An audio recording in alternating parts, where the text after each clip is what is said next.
ওং নমঃ শ্রী ভগবতে প্রণবায়। ভারত সেবাশ্রম সংঘের প্রাণ প্রতিষ্ঠাতা অলৌকিক দিব্য শক্তি সম্পন্ন মহাপুরুষ যুগাচার্য শ্রীমৎ স্বামী প্রণবানন্দজি মহারাজ। শ্রী শ্রী যুগাচার্য উপদেশামৃত তিনি তার সন্তানদের বলছেন, তোমরা সর্বদা সর্বত্র নিজের মর্যাদা ও স্বাতন্ত্র্য রক্ষা করিয়া চলিবে। এই আত্মমর্যাদা ও স্বাতন্ত্র্যবোধই তোমাদের প্রকৃত জীবন, তোমাদের প্রাণশক্তির মূল প্রশ্রবণ। এই আত্মবিশ্বাস শক্তি ও উন্নতির মূল উৎস। এই আত্মবিশ্বাসী মানুষের হতাশ প্রাণে আশার সঞ্চার করে, ভগ্ন অবসন্ন দুর্বল দেহ মনে সিংহ বিক্রম জাগ্রত করিয়া দেয়। দুর্বল যে সেই আত্মবিশ্বাসহীন আত্মশক্তির সন্ধান জানে না। আত্মশক্তির সন্ধান লাভ করিয়া আত্মবিশ্বাস বলে যে বলীয়ান হয় সেই প্রকৃত বীর ও শক্তিশালী। তারই দ্বারাই জগতের অসাধ্য সাধন হয়, মানব জাতির প্রকৃত কল্যাণ হয়।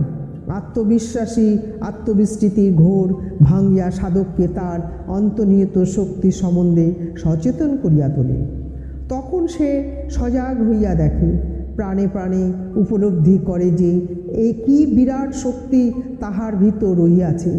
তখন সে আর কোনো বাধা বিঘ্ন কোনো বিপদাপদকে গ্রাহ্য করে না, বিপুল বিক্রম প্রবল পরাক্রমে জীবনের পথে অগ্রসর হয়। খুব মনের জোর চাই, যাহা সত্য বলিয়া জানিব তাহা সকল সময় ধরিয়া থাকিব। পৃথিবী শুদ্ধ লোকও যদি আমার বিরুদ্ধে দাঁড়ায়, তথাপি কেহ একটি কেশও স্পর্শ করিতে পারিবে না। যাহা সত্য বুঝিব তাহা অনুসরণের জন্য জীবনপণ করিব, যার যাহা মিথ্যা বুঝিব তাহা তৎক্ষণাৎ পরিত্যাগ করিব। আমি যাহা করিব না আমার দ্বারা তাহা কে করাইতে পারে, এইরূপ সংকল্পের দৃঢ়তা সর্বদা আবশ্যক। এই জগতে পিতা মাতা ভাই বন্ধু আত্মীয় পরিজন কেউই আসিয়া তোমার জীবনের ভার বহন করিবে না। তোমার জীবনের ভার তোমাকেই বহন করিতে হইবে। তোমার জীবনের উন্নতির জন্য তোমাকেই চেষ্টা করিতে হইবে। সুতরাং অন্য কোনো দিকে দিকপাত করিবার অবসর নাই। প্রতি পলে পলে সময় বহিয়া যাইতেছে, এক একটা দিন অতিবাহিত হওয়ার জন্য সঙ্গে জীবনের এক একটি দিন কমিয়া যাইতেছে। মৃত্যু প্রতিদিনই আগাইয়া আসিতেছে। সময় থাকিতে অবহিত হও, যাহা কিছু পারো অর্জন করিয়া লও। জীবনের প্রকৃষ্ট সময় চলিয়া যাইতেছে। এই সময়ে জীবনকে যেইভাবে গড়িয়া তুলিবে, জীবন ঠিক সেইভাবে গড়িয়া উঠিবে। একবার যদি জীবন অন্যভাবে অভ্যস্ত হয়, তবে তাহাকে আর ফিরাইয়া আনিতে অনেক বেগ পাইতে হইবে। সূর্যোদয়ের সঙ্গে সঙ্গে প্রতিদিন নবজীবনের নতুন সংকল্প লইয়া উৎসাহ উন্মাদনাপূর্ণ নতুন জীবন আরম্ভ করিবে। সমস্ত দিন এমনিভাবে চলিবে যাহাতে একটা পরিবর্তন একটু উন্নতি অনুভব করিতে পারো। সন্ধ্যার সময় অস্তগামী সূর্যের দিকে তাকাইয়া ভাবিবে, আমার জীবন সূর্য তো এমনিভাবে একদিন অস্তমিত হইবে। আজও এই মুহূর্তের যদি সূর্যাস্তের সঙ্গে সঙ্গে আমার জীবন সূর্য অস্তমিত হয়, রাত্রির অন্ধকারের মতো মৃত্যুর করাল ছায়া আসিয়া আমাকে যদি এখনই কবলিত করে, তবে আমি কি লইয়া এই পৃথিবী হইতে বিদায় গ্রহণ করিব?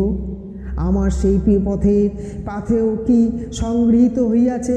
যে জন্য জন্মগ্রহণ করেছিলাম সেই দায়িত্ব কর্তব্য কি উদযাপিত হইয়াছে? কই হয় নাই তো।